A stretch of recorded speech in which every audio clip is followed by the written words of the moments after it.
Greetings, my dear. You have my deepest gratitude for gracing me with your presence. It is a somewhat special day for me. This is going to be the longest story I've read yet. I hope to find more in the future, but I owe a great thanks to TheJesseClark for writing such a wonderful piece and allowing me to share it here with you. About the story, I don't know about you, but I love a good storm. Perhaps not one that involves dealing with the insurance companies afterwards, but certainly one that plays out like a grand orchestra at a ballet. Trees rustling and dancing with the wind, lightning flashing, thunder booming, and droplets of rain pounding every surface. But in this tale, there's more to this storm than just nature's fury. Have a listen, if you please, to There's Something Moving in the Storm Clouds by TheJesseClark.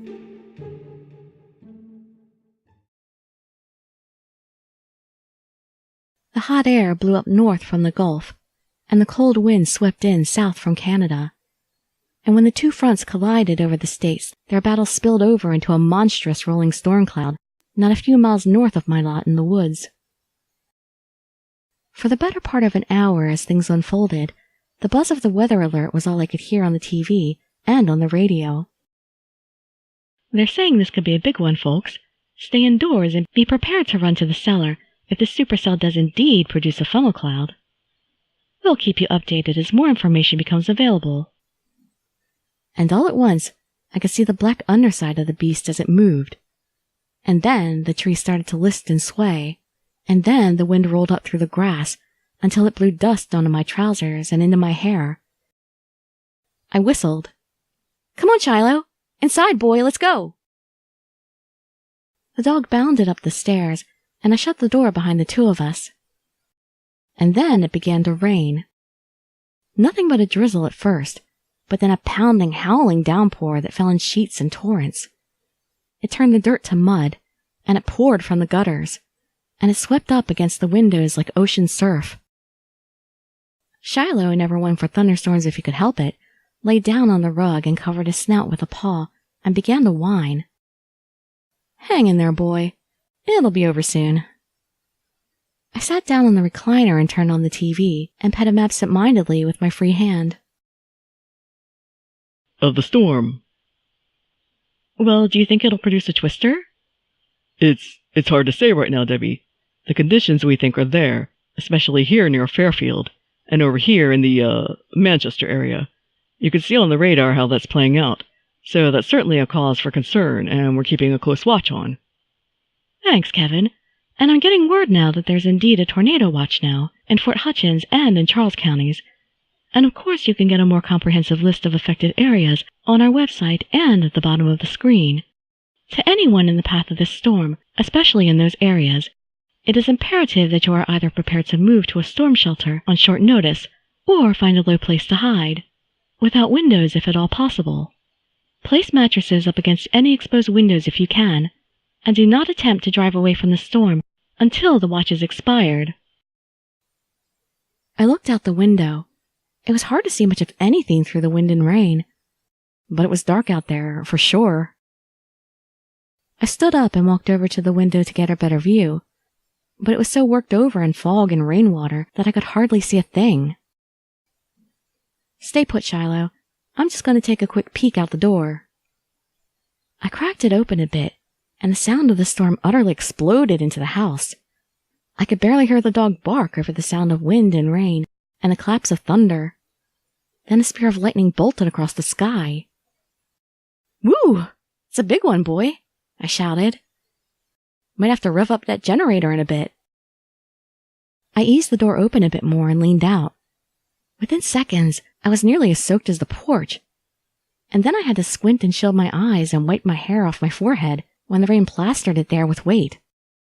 In the distance and through the trees, I could still see the sunset, but the red and orange and yellow there had hit a hard, fast wall of blackened storm clouds a few miles off. And that cloud only got darker and more violent the closer it got to where I stood.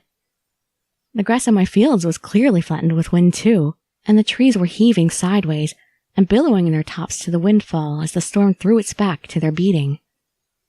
I craned my neck upwards. The clouds were moving fast above our house. I could tell that even through the rain, they swirled and bulged as they chased their tails, and wisps of them scouted the ground and dipped deep and low. I felt Shiloh brush up against my leg. "Back inside, boy." I gently nudged him with the heel of my boot. "Things are getting worse out there." I shut the door and muffled the sound by doing so, and Shiloh went back to his spot on the rug and picked up his whining where I'd left it off. I knelt down and scratched behind his ear. "Almost over, boy. Storms this bad can't last too long." But the storm didn't let up. It carried on through the afternoon and into the evening, and only strengthened as it did. I kept tuned into the TV as I made a casserole. Down near Fairview. And luckily the worst of the storm is holding to the northwest of Wilbur Heights, which of course is minimizing the damage there. Yeah, that's right, Deb. But the roads there are just clogged to death and back, with people getting out of the storm's way, and that kind of congestion could prove to be very dangerous if things do indeed decide to move in that direction. Well, we certainly hope everyone there gets themselves to safety before that happens. Shiloh had his nose pressed up against the window as the talking heads conversed. He was almost perfectly still. His tail was tucked, and his paws were set wide as he had one of his ears standing on end. "Anything interesting out there, boy?" He paid me no heed, so I got up and joined him at the window. The storm had reached a hurricane level of fury. The rain was flying in sideways now, and bursts of lightning illuminated a number of downed trees at the edge of the yard. The rest of them continued to bend their spines to the wind. "It's a wonder the power's still on, ain't it?" I scratched the back of his head. He continued ignoring me, but when I got up to check on dinner, he barked. "Shh! Hey! No need for that, Shiloh. Come on now." He barked again. "Shiloh!" He barked a third time, and a fourth. His ears flattened up against his head, and he backed up a little from the window and growled under his breath. "You see something, boy?" He barked again. I went back over to the window and did my damnedest to peer out of it, but all I could see and hear was darkness and wind. "Come on, no more barking inside, boy." "So where's this all coming from, Kevin? It's been churning non-stop for 12 hours now. Emergency crews can't even get out there to do their jobs properly." It's definitely lasting longer than anyone predicted, I'll give you that. But it's not unheard of for particularly powerful front collisions to result in longer-lasting supercell systems like this. We'll just have to see how it plays out. "And has the center of the storm moved at all?" Bizarrely, it hasn't, Deb. It's remained relatively stationary outside Wilbur Heights and Bell South, and it's actually gaining strength in certain areas too. And, of course, we're now getting some reports of widespread power outages and property damage in the Riverside area. Here's a video of the 7-Eleven at the intersection of Turner and Route 40. This was turned in to us by an anonymous source.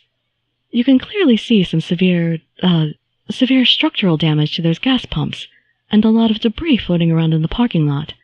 It's not the best angle, but if you look right here, you can see part of the gas station's roof. It's kind of hanging off there. Fortunately, we have yet to hear of any injuries or fatalities. But you know, there's only so much a lot of the older buildings out there can take. Unfortunately, that's right, Deb. A lot of the houses in the Riverside and port areas were built decades ago, and in some of the lower neighborhoods out there, the architecture is partly vulnerable to high-speed, prolonged winds like what we're seeing here tonight. Any advice for the people who might be trapped in those areas for the duration? Well, you covered the bases pretty well earlier, I think, but it's worth repeating. Board up your windows or put up some mattresses in case the glass shatters, and at all times have a place in mind to run to if things get particularly bad. Make sure it has no windows. Make sure it's low to the ground. Bathrooms and basements are good choices to run to in a pinch. And as a last resort, find a ditch or some other low ground to lie in. And I believe that Tornado Watch has been extended. Is that right, Kevin? It has, yes. And that's why knowing these safety tips is essential right now.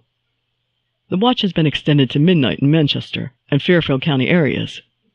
And it's even widened in scope to include Courtside Hills. Shiloh remained vigilant by the window, and I was staying up in the recliner, watching the news with coffee, but dozing off here and there. The storm continued to rage outside. Every once in a while I'd open the door to take a peek, but I stopped that once the wind became so violent I struggled to shut the door against it. There was also the Shiloh yelped, and my heart slammed. Fuck!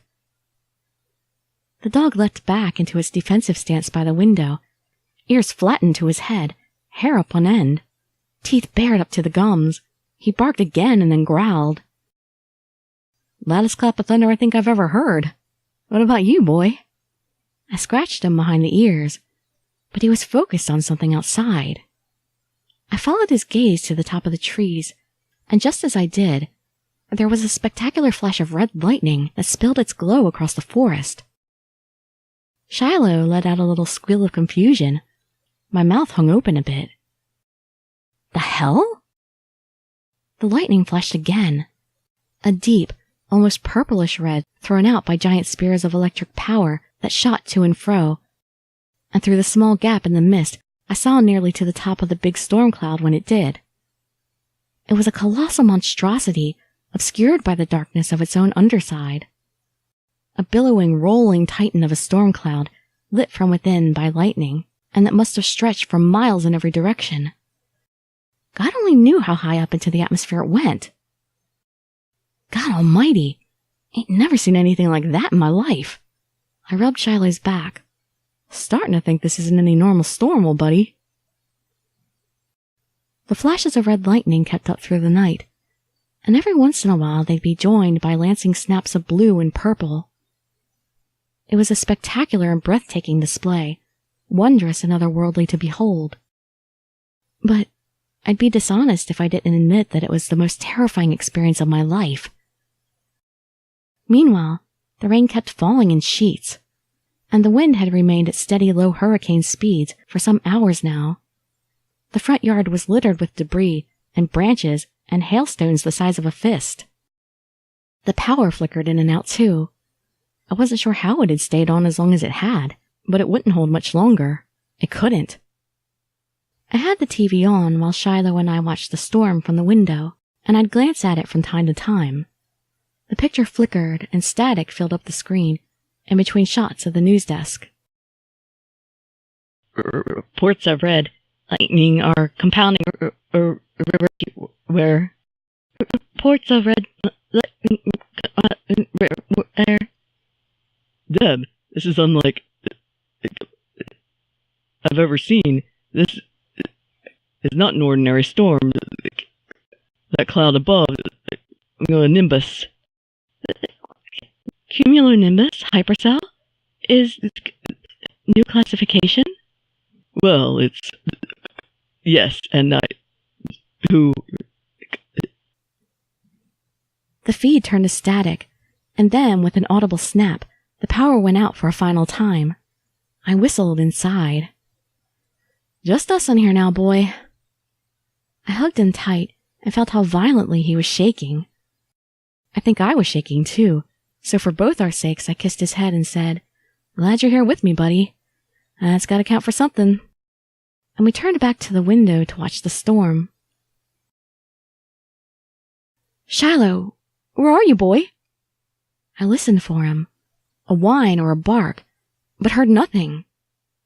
My heart quickened in pace until it was slamming. Shiloh!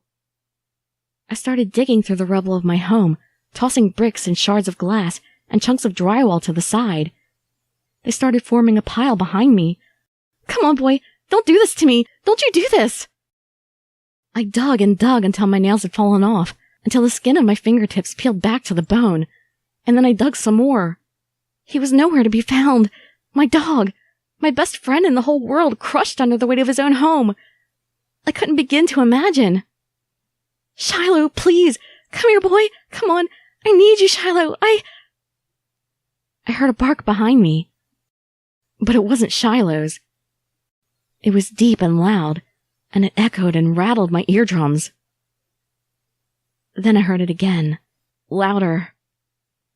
I turned around and peered right into the darkness behind me. It was thick, and it was black and nigh impenetrable, but it was far from empty. I could feel the wind getting stronger until my hair was flying, and my skin began to peel away. I couldn't breathe. Then there was a flash of that red lightning, and for the split second before it hit, in that light, I saw a tornado of incomprehensible vastness bearing down on me to destroy what it hadn't destroyed the first time. Shiloh! I bolted upright and gasped and grabbed at my chest. I was still at home, covered in sweat but alive and awake, in the darkness. I could still hear the howl of the storm outside. I breathed a sigh of relief, and then Shiloh plodded up and started licking my face. Hey there, boy. Sorry about that, buddy. I scratched behind his ears. Just a bad dream. I looked at my phone. 5 a.m. I'd managed to get nearly a full night's sleep in spite of everything. You hungry, boy? I got up and used a flashlight to find the dog food bag, and then Shiloh inhaled his breakfast while I looked out the back window. Can't believe it's lasting this long. It truly was incredible. The rain had abated a bit, I could see. Not a lot, but a bit. But the wind still howled, and the sky remained nearly pitch-black dark. Not a drop or note of sunlight could make it through the canopy of cloud cover, but frequent pulses of that red lightning afforded me enough visibility to appreciate the wreckage of my yard. It looked like the Somme. Trees were leafless and downed, branches carpeted the grass, and I could even see split roof shingles lying soaked in puddles at the foot of the yard. I'll bet the insurance company is about to have a hell of a day. Hey, boy, I'm going to run outside and see if I can't turn on that generator. He ate the last bite of food and turned to me. You stay put, okay? He wagged his tail, but when he saw I was moving for the door, he stood up and barked. I'll be back in a minute, boy, okay? I threw on my coat. Generator's just outside. Calm down. He barked again and again, but I just rolled my eyes and stepped outside. As expected, it took less than a second to get completely and utterly soaked in the downpour. I could feel the moisture through the coat, soaking into my t-shirt, and even my boots struggled to keep my feet dry. But I slogged through the mess and the mud and the debris, all the same, and slowly advanced up to the generator. I threw back the tarp and I turned around. Shiloh had thrown himself up against the inside of the window and had descended into madness. He was barking and chewing at the glass and frantically, desperately trying to grab my attention. I'd never seen him in such a fit. But from what I could tell, he wasn't seeking help for himself. He was trying to save me. As soon as I realized this, I heard something in the distance that constituted the single loudest and most bizarre sound I'd ever heard. It wasn't thunder. It wasn't an explosion. In fact, it wasn't especially dissimilar from a whale call or horn of a ship docked at a harbor. It was a deafening, animalistic sonic blast that lasted for several seconds and carried hard and steady over the thunder. I felt my blood beat wash to a stop, and then I turned. I couldn't see much, but I saw enough. There was something in the cloud, a formless mass moving east and still well behind the mist. Then I heard the sound again.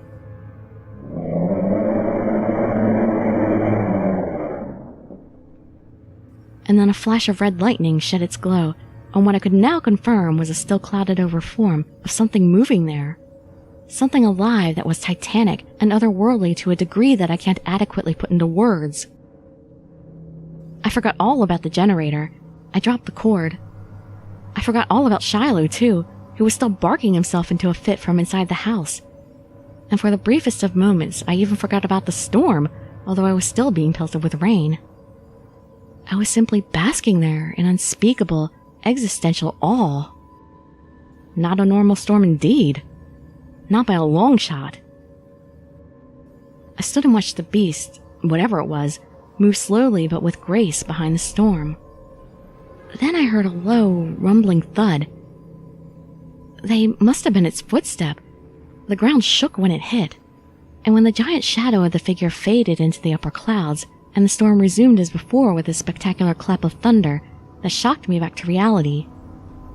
I looked over at Shiloh.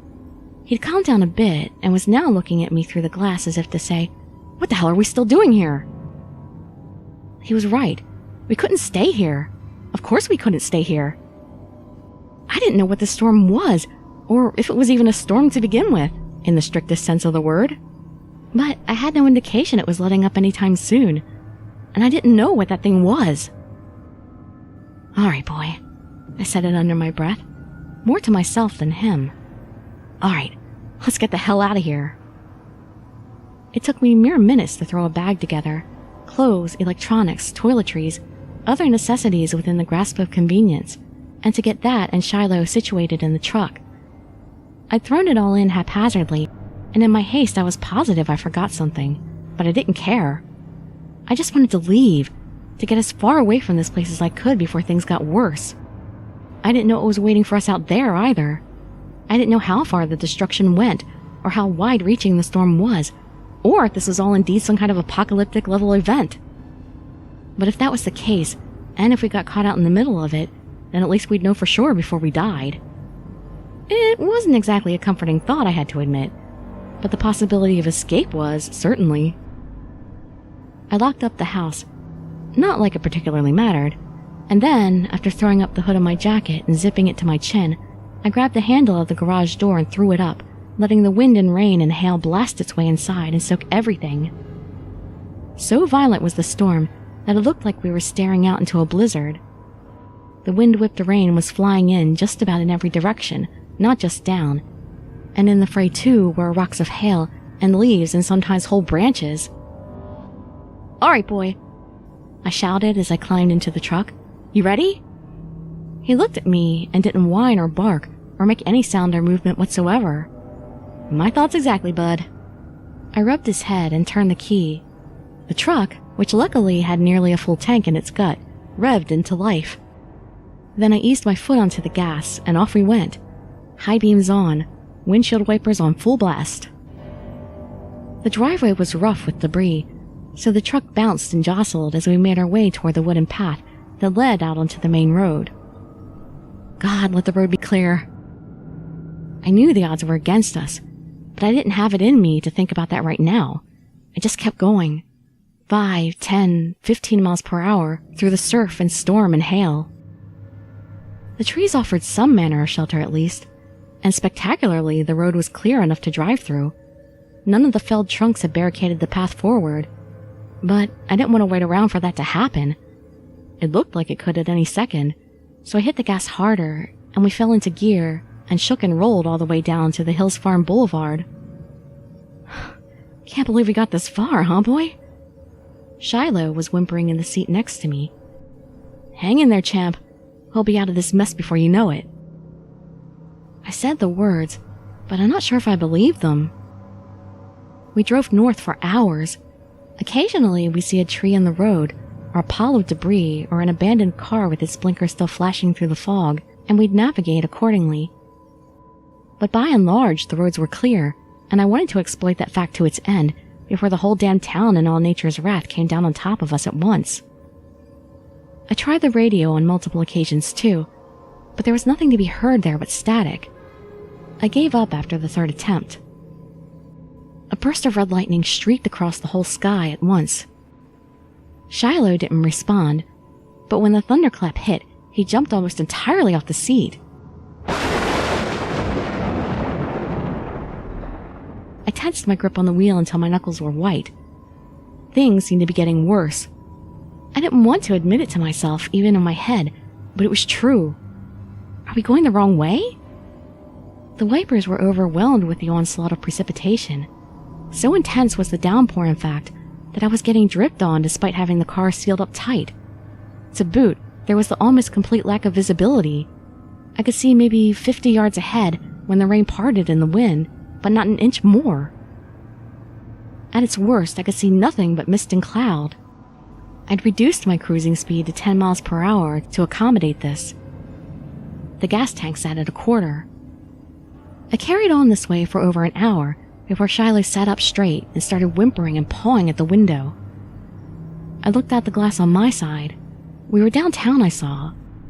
It's a small, isolated place, so downtown is about 3 intersections wide in any direction. But in the shroud of fog and rain, it looked expansive and mysterious. Light poles, sans the light of course, loomed out of the clouds and hung gloomily over the road. I could see storefronts too. Windows and doors were boarded up on most, but in a few, Carl's Pharmacy and Subway among them, the doors were thrown in and the interiors gutted. Debris and rubble littered the sidewalk, and, as had been the case in my yard, the road became rough and uneven as a result. Looks like hell out here, doesn't it, boy? Shiloh kept pawing at the glass. But then he stopped all of a sudden, and he perked up his ear. I listened too. What in the hell? For the first time in nearly 26 hours, we began to hear silence. The rain slowed from a torrential downpour to a steady rhythm, then to a drizzle. And then it stopped altogether, and the wind, which had brought up an incessant howling since yesterday morning, abated too, all the way down to a hint of a whisper.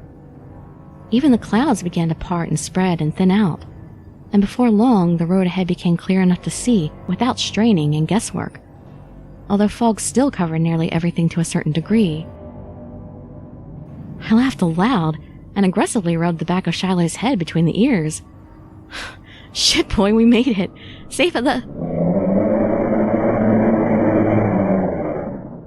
My heartbeat slammed into rhythm. Shiloh yelped and whined and yelped some more. That sound, that horn blast from earlier, had exploded through the air and vibrated the windows. It was orders of magnitude louder than it was when first I'd heard it, and that meant it was close. Too close. Fuck! I'd by now slammed on the brakes and was using both hands to cover up my ears. It was a fruitless endeavor. I could feel my eardrums rattle in my head, even after the blast ceased.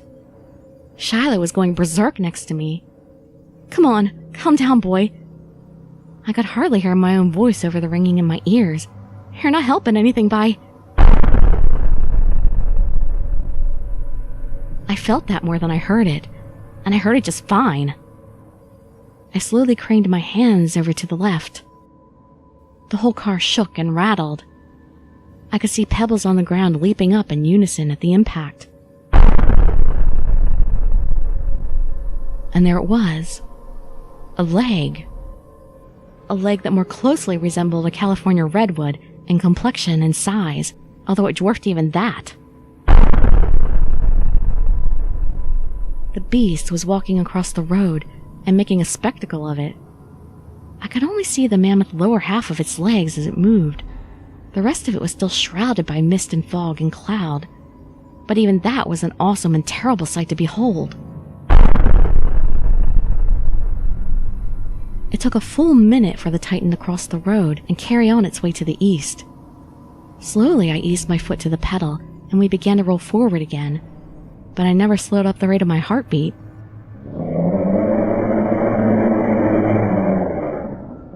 The horn blast sound drifted away on the wind, and soon the center of town was behind us, and fading deep away into the mist in the rearview mirror. The road remained rough for another mile or so, but the storm continued to clear up, and visibility improved at a slow but steady rate, until the view obstruction was negligible. Hang in there, Shiloh. The poor dog was so exhausted, he almost lacked the energy to care. We're almost out of here, boy. We're almost free. But then, the last of the clouds parted ways, and we saw it. A scene of awesome and spectacular devastation. The whole of Forston County, what had been a sparsely populated region of wooded wilderness stretching from Wilbur Heights to its southern neck to Phillips Creek to the northeast, had nearly ceased to exist. In its place now sat a desolate gray pit of impossible scope, miles across and miles deep, reaching down into the earth like an excavation site or an industrial mine dug up to unearth something of utterly mammoth size. There were no living trees or grass or running water or any signs of wildlife here, just endless gray rock and stone, spiraling down deep and then back up and then stretching off into the distance until it ran up against another wall of fog and storm clouds 10 or 12 miles down. "God almighty, boy," I said, and I leaned down to view the scene from his side of the glass as we scrolled by. Doing so brought the sky into view. "Will you look at that?" Above the pit, spilling its ruby scarlet light out over the landscape below it, sat the swirling red center of the storm. The relative calmness of the air beneath it hinted its purpose was not particularly unlike a hurricane's eye, and yet it was so thoroughly covered up with clouds, it blotted out the sky entirely.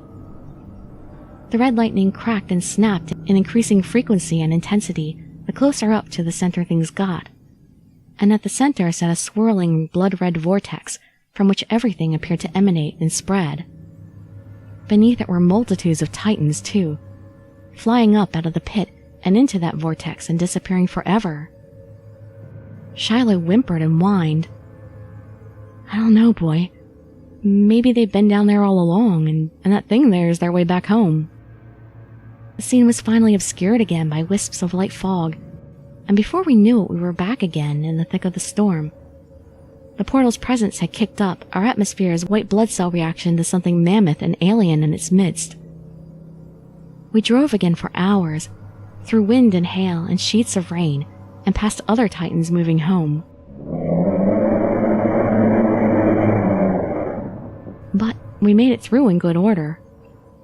The storm finally stopped somewhere north of the Tawny River, and the town there of the same name, where we filled up our tank and got a room for the night. The storm raged for 3 more days there, non-stop, and at full fury for the duration. And then, in the blink of an eye, it was over. The June storm that devastated a previously unknown town in the center of state is finally beginning to clear, according to authorities from the weather services, and emergency crews are finally free to move into the already lightly populated region in force to look for survivors and restore power. But the job won't be easy. "Yeah, ain't never seen nothing like this. Look here, you see that?" It looks like a giant footprint. "Yeah, we're thinking the storm ripped up the trees and threw 'em every which way, then blew dirt back into the holes, leaving nothing but a dip like that behind. We've seen tons of these, usually in lines for miles. Maybe a tornado did it, running theory anyway." Bizarre scenes like this are indeed everywhere in the affected areas. No doubt a humbling and mysterious testament to the sheer fury Mother Nature can deliver. Coming up after the break will... I switched the radio off. Bunch of idiots, huh, boy? Shiloh didn't respond. He was asleep still, but I confirmed it under my breath. Bunch of idiots. We pulled up to the driveway about an hour later, and then we started the long, brutal process of recovering and rebuilding, which, as of this writing, is still not complete. I still need to get the roof replaced. But none of that matters in the end. I've got a bed to sleep in, and I've got Shiloh with me, too. I think the two of us will be just fine. The worst part, after all, isn't the devastation. It's what amounts to a cover-up. Now, I'm not sure what that storm was, and I couldn't tell you if it was the first of its kind or just the latest in a long chain of poorly reported incidents of similar quality and magnitude. But I do know enough to dismiss the official explanation, that the Wilberforce hypercell, as it's now known, was just a freak weather phenomenon that can be easily enough dismissed as a strange little footnote of interest to few outside the relevant fields of study. Luckily for the powers that be, too, the affected area is among the least known, most sparsely populated regions in the United States, and what other witnesses there might have been have likely been displaced or killed. But between myself and Shiloh, there are at least 2 sets of eyes here who've seen the reality of things. So I'm getting the word out.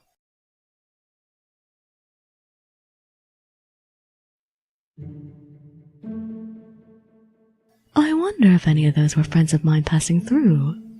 If so, somebody's in for a tongue lashing for not stopping by to say hello.